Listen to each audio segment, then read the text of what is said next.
Rhymes for the Times, April 9th, 2018. It's been a long time.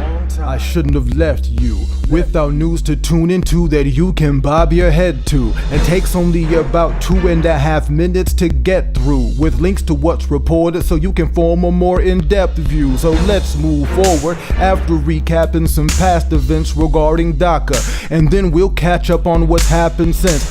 DACA protects a segment of residents who were brought illegally as children but have been settled in ever since. Then it was rescinded in September 2017. Injunctions kept its functions, but remember when he said some things about a deal but mentioned that Democrats were nowhere to be found? That isn't facts, they interacted, but apparently now DACA has gone beyond rescinded, it's deceased.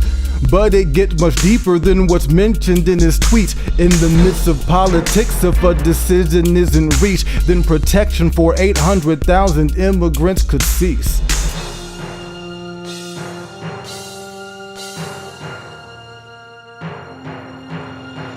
Teachers have been standing up to talk about being underfunded, some who've had enough for walking out. Even from the young who, while their classes unresolved, can now see what comes when love for cutting taxes such a hallowed ground. West Virginia teachers got a salary increase, but in Oklahoma salary is practically the least of the demands to meet the needs when classes lack the recent readings and keep adding seats, and even when capacity's been reached.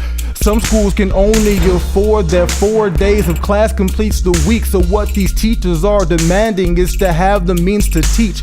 We want our kids to see the mountain and to reach the peak. Just like 7-year-old Montanna, she's a beast who actually just beat a record, which is really a hard goal. The youngest at the summit of Mount Kilimanjaro. So that concludes this week's news. Next week we'll be back. In the meantime, please research before you react.